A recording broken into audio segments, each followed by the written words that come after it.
Hey guys, this is AgentMindStorm, and welcome back to another Pocket Edition video.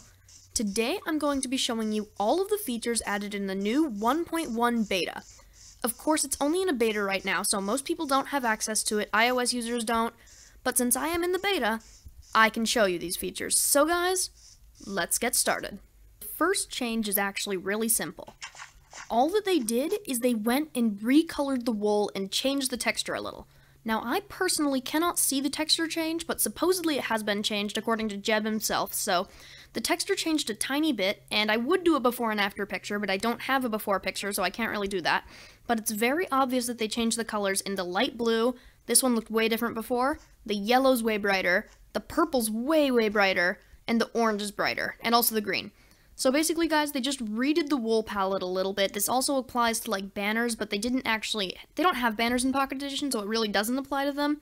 It also applies to carpets, but the carpets, they're the exact same as the wool, just, like, one layer thick. So that's the first change. Like I said, it's really tiny, and it really won't impact you that much unless you build with wool all the time. If you were one of those people who built with wool all the time, though, don't worry. You've got a much better block now. Concrete and concrete powder. This is concrete, guys, and as you can tell, it's basically a solid color block. Now that's amazing for pixel art, it's amazing for builders. This is going to change builds. It almost looks like it's an error, but it's not. This is how the block is meant to look, and if you look really closely, you can actually see it has a tiny texture, but it barely has any. It's very unnoticeable, especially in, like, bright green. And this is also concrete powder. It's basically dyed sand, and when you drop this dyed sand or concrete powder, whatever you call it, in water, it will actually turn into concrete. So if we pour some water all along here, you'll see that all the stuff that gets touched by the water just got turned into concrete. Isn't that cool, guys? That's how you turn concrete powder into concrete. But you're probably wondering, how do I get my hands on this concrete powder? Because I want to build with it. I don't know why that water's not going away. Let me just quickly fix this situation. No. Okay, so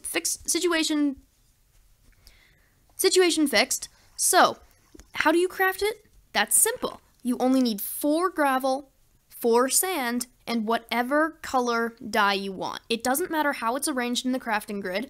I've laid it out in the chest, and whatever color dye you choose, I chose lime dye, you'll get that color of concrete. And everyone will make 8 concrete, not just 1, because 8 you used items, you get, and this is wrong, you don't get concrete, you get concrete powder of that color, then you put it in water, and you get concrete. This is going to be so amazing for builders, I cannot wait.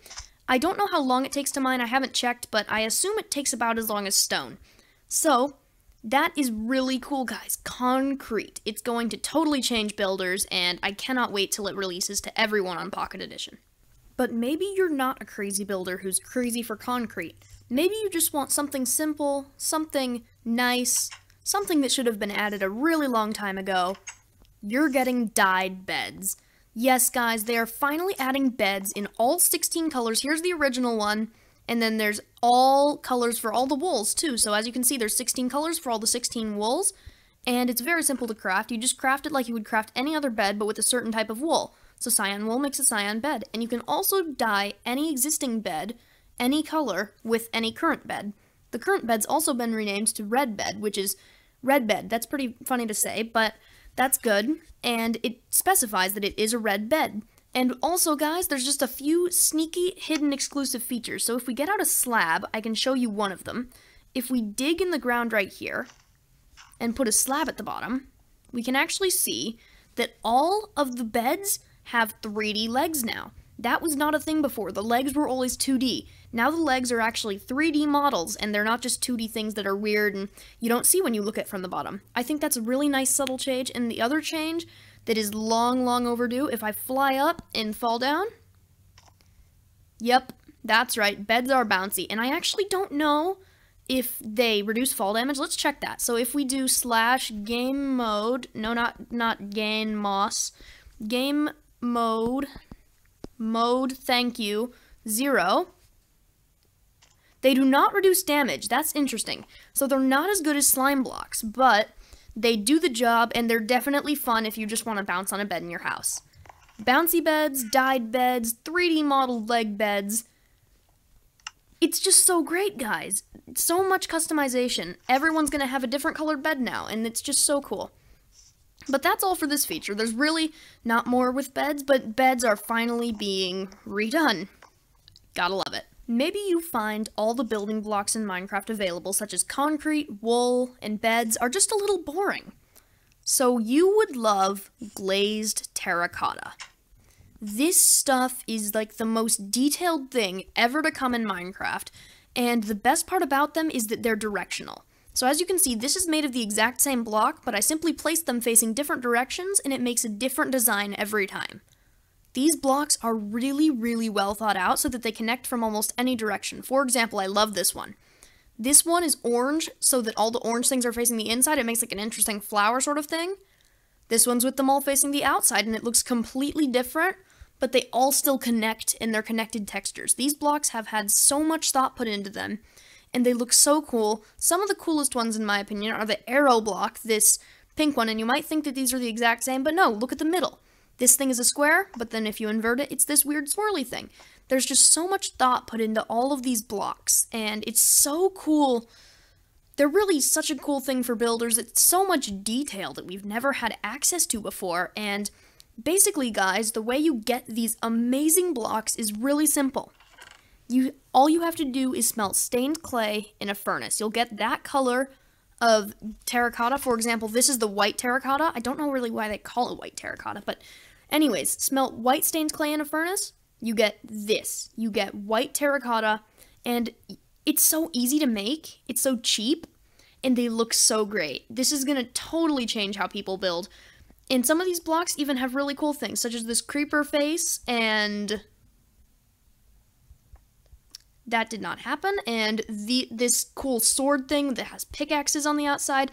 So much thought has been put into these blocks, and they're just such cool things to look at. These are possibly the coolest thing in the update, but I say possibly because there's many more features coming that we haven't even seen yet. But anyways, guys, this terracotta stuff is so cool. I just can't stress that enough. Builders, you guys are going to love this stuff. Let me get some out and show you how it's placed. So if we get out the, this is one of my favorites, black glazed terracotta. If you place it, as you can see, like this, if different ways you place it make different designs. Like, I just made a new design. I don't have that design over here. I have it here. Like, that's my point. They're so well thought out. They work from almost any way you line them up, unless you just place them without doing anything like this. This looks pretty ugly, let's all admit. That even works. So basically, guys, no matter how you build them, terracotta will look good. It is one of the coolest features in this update. I cannot wait for it to release to everyone. But maybe you're an adventurer, not a builder. Maybe you enjoy taking arrows to the knee day after day, and you just don't like all this building stuff. Well, good news, this update has just what you want. Ignore the spazzy screen, and here we are at the next part of our showcase. So, the first thing that will be so useful to adventuring types like you are these new shulker boxes. Where'd this one go? We seem to have a missing shulker box. Well, let's fix that, and while I'm fixing this, guys, yes, these are basically, you may be wondering what they are. They are basically just chests. As you can see, you open it, it says chest. It shouldn't say chest, and you can put stuff in it. Actually, you can't put shulker boxes inside shulker boxes, but I'll get to that in a second. And as you can see, they're basically just chests that have a really cool opening animation and can be dyed all 16 colors. The way you craft them is that you simply put 2 shulker shells, which drop from shulkers in the end, on top of each other, and it will craft a purple shulker box. Currently, the texture's a little glitch, but I have no doubt that they'll fix that before it releases to everyone. So this is a purple shulker box, it just looks white. And then you can dye a purple shulker box any color to get the right color that you want. Now, why are these different from normal chests, you say? Well, as you can see, this chest, if we get out our diamond pickaxe and we go into survival, quickly, game mode 0. Now, I don't know why, oh yeah, we still have damage from the bed, but anyways, if we break this, as you can see, we've got some stuff in it over here, some rails, some stairs, but if we break this, adventurer like you are, you take this with you. Oh, what does that say?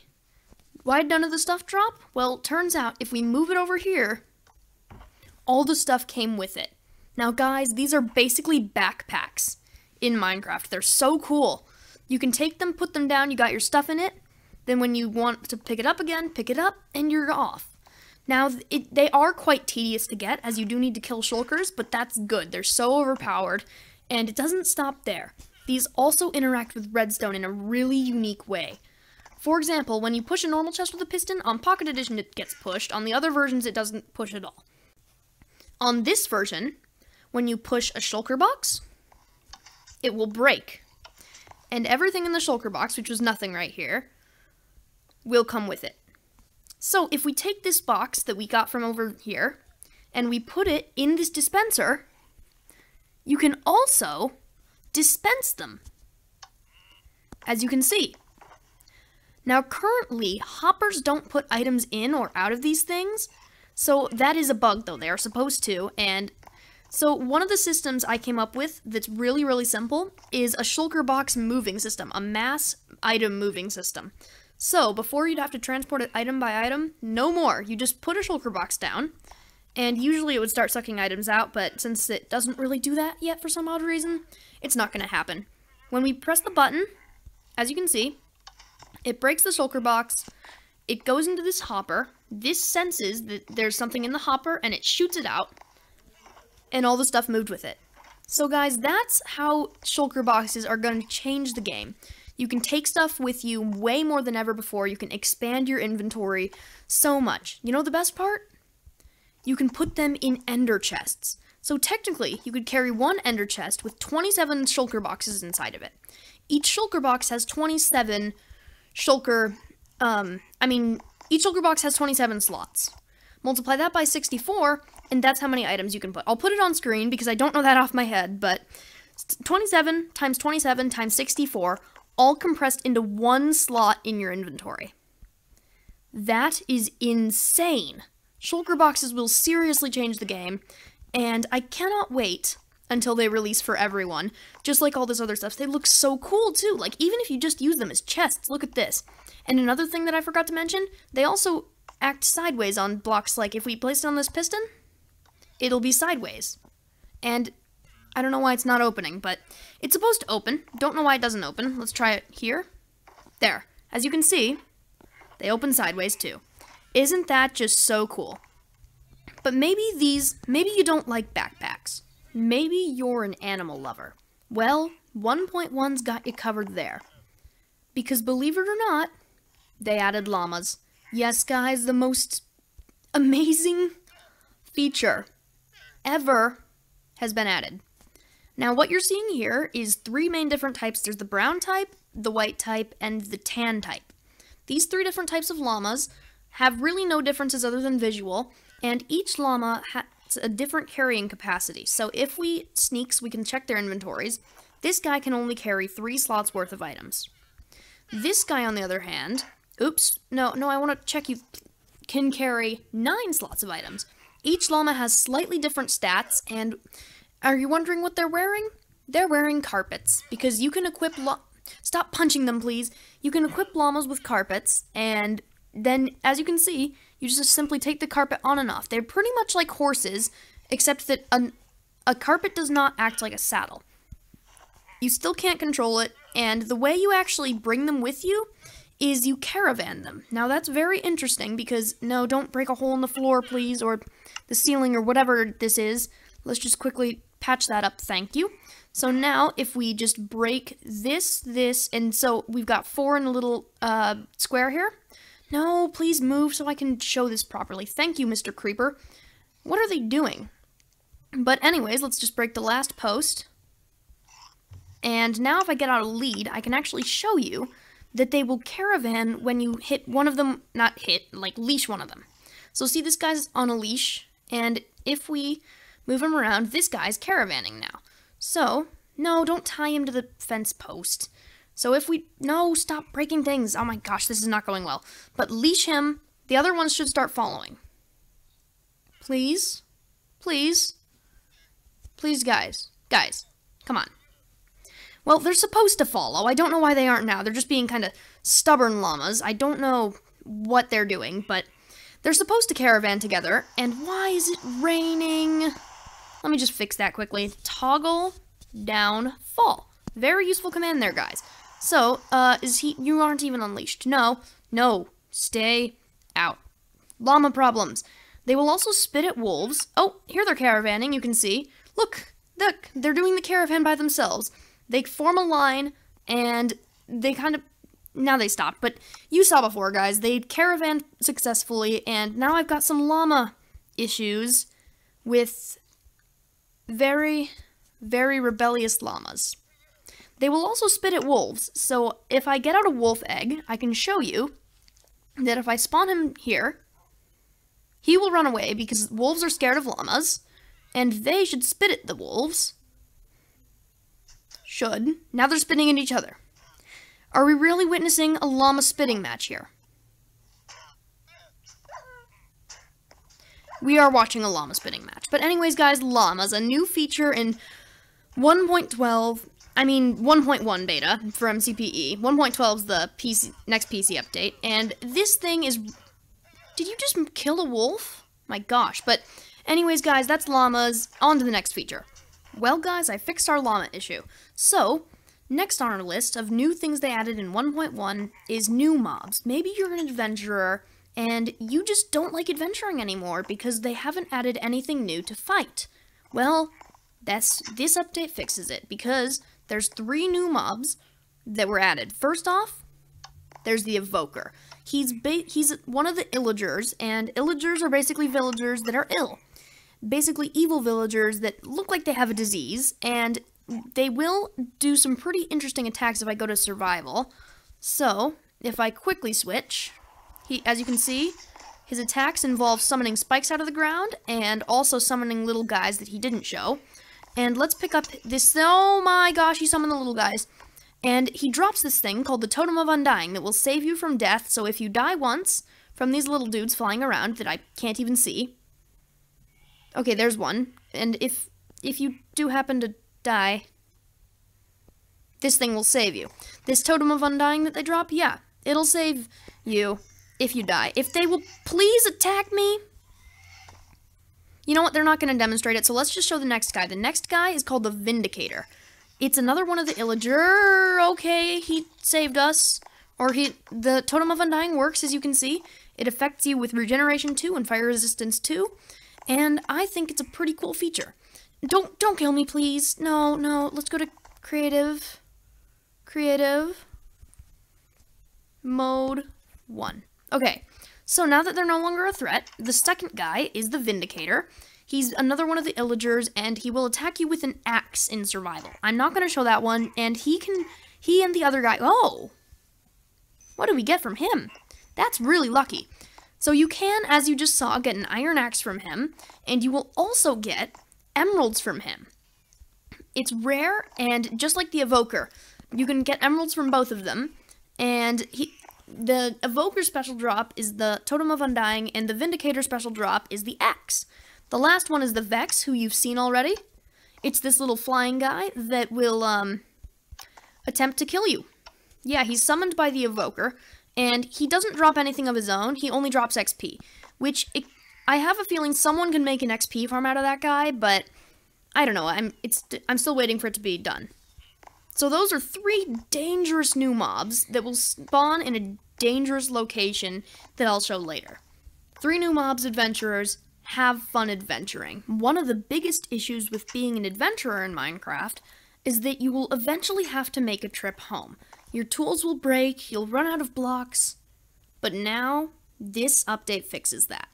Because, in fact, there is a new enchantment called Mending that can heal destroyed weapons. So this iron axe is quite destroyed. You can't actually see it. Let me go to survival, and I can show you. As you can see, it's quite destroyed, and if we give ourselves some levels... quickly. That is very much a glitch. Then it will actually, if we enchant this iron axe with Mending, only 2 levels, and when we get XP now, while holding this, as you can see, it gets a little bit of durability back. So if we splash a lot on the ground, right there, and then hold our axe, it's getting quite healed, as you can see. That is one of the new enchantments, and you can't get them in enchantment tables. The way you have to get them is either trading with villagers, or find them in a dungeon or an end city or anywhere where you can find enchanted books. The other new enchantment is the exact same in that you can only find it.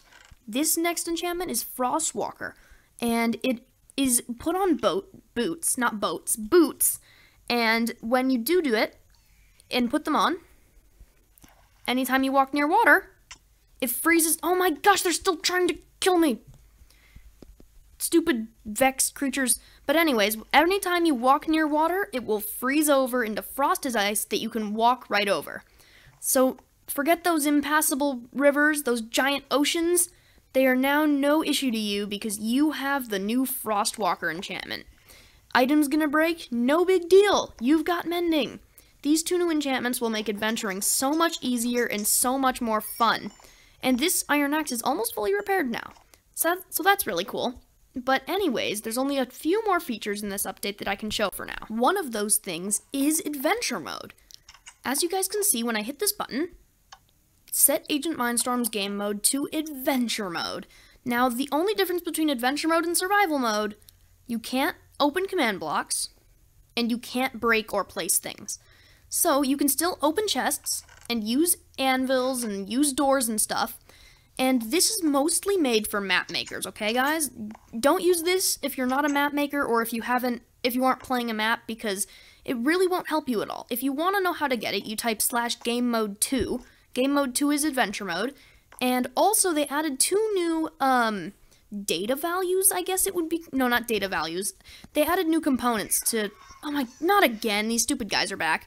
They added new weapon and block data, which it's actually called NBT tags. That's what it's called.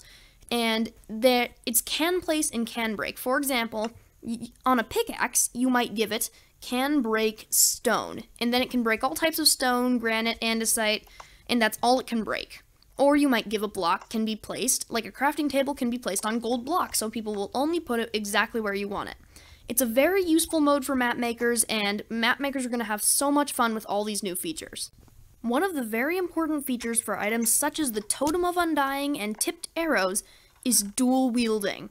Yes, guys, Pocket Edition is getting the first part of dual wielding. Unfortunately, right now, you can only dual wield the Totem of Undying or arrows, and any type of arrow. The reason for this is because the Totem of Undying's only use is to be pretty much held at all times, and you can't really hold it in your main hand at all times because it'll always be used. Also, look at that guy just flying so far away, but this really helps with the Totem of Undying, so you can just have it in your offhand and do whatever else in your main hand, and you'll just always be protected from one death. The reason that you can also put arrows there is so you can select what arrow to fire. So if I were to put a normal arrow there, as you can see, it looks kind of weird. I don't think they're done with it, but I will fire a normal arrow and not the tipped arrow, even though the tipped arrow is closer on my hotbar. Same thing goes for tipped arrows, and so as you can see, now we fire the tipped arrow because it's in our offhand. It's so much better now that we have dual wielding on Pocket Edition, and this is only the first part of it, of course. You can't, like, dual wield blocks, so if I show you, you can't put mossy stone brick in there. You can only use items like the arrows and the Totem of Undying. So dual wielding's not done yet. It's in its earliest stages, and it's coming along very well. I can't wait till they fully implement it. The final feature that they added, we've been standing on the entire time, and you probably haven't even noticed. This giant dark oak wood platform is a new structure that they added called the Woodland Mansion. Now, I think you can tell why it's called that. It's a gigantic mansion that is almost at least 100 blocks by 100 blocks, and it's very rare. It only generates in dark oak forests, and here it is, guys, in all its glory, and we were on top of it the whole time. All of this stuff can fit on top of a Woodland Mansion on only the very top floor. This thing is absolutely huge. I'll do a quick fly-through, and the entrance is always this little cobblestone platform thing, and when you go in, it'll be really dark. So when you go in here, this is a very dangerous endgame structure. It's pretty much like the Ocean Monument, by that it has its own custom enemies and boss sort of things, because this is where you find the Vindicators, the Evokers, and the Vex. Basically, the Illagers are found here. Now, the other interesting thing about this structure is that it's procedurally generated every single time. So everyone you find will be a little different. It'll have the same base rooms like this one, but it'll be different on the inside. And as you guys can see, here's one of the Vindicators that you can find in the place. And Evokers are also here, but I'm pretty sure you can only find Evokers on the 2nd floor or 3rd floor. So if we go up through this grand staircase in the front, there's another staircase up to the 3rd floor, and there's just a million little rooms. It's so cool. They also build some weird statues of chickens, and apparently Illagers worship chickens and cats. Very interesting. There's just so many little rooms in here. This is the most amazing structure. I can totally imagine someone turning this into their house. I don't know how you would live in here, though. It's just such a cool structure with so many new mobs, so many new things. It almost feels like a mod. It's so big, but it's just the greatest thing they've ever added, guys. It's so cool. And if you stumble across it in survival, I haven't yet. I used a /locate command to find it. It's very useful. Basically, guys, this is just the coolest thing ever. Let's see if we can find an Evoker, though. Evokers do spawn in here. I just haven't seemed to run into one. This very, very unfortunate thing here. Wow, really? None on the 2nd floor? But anyways, guys, the Woodland Mansion. It's a giant, amazing structure, very endgame, very dangerous. There's stuff that can kill you everywhere. Vindicators do 4 hearts of damage with their iron axe. Evokers do so much more if you combine the Vex that they spawn and the Fangs that they summon out of the ground. And is there not one Evoker in this entire structure? This is going to be like a serious disappointment if I can't show you guys at least one Evoker. I really don't care if I do, but it would just be nice, but I really guess there is not one Evoker in this entire structure. Usually you get like 3 per. So, whatever. And there's also a few chests you can find around, like this one, that will have stuff related to the room in it. This room has alliums in it. Guess what the chest has? Alliums! What a surprise. But I can't seem to find an Evoker here, and look at that. They, like, build giant statues themselves. But anyways, guys, that's all the features they added in 1.1. There's, of course, some secret features and other stuff like commands, but I'm not showing those off because they're very technical and hidden, and I haven't found them yet. So for now, guys, I do want to tell you all, thanks for watching, and I will see you later.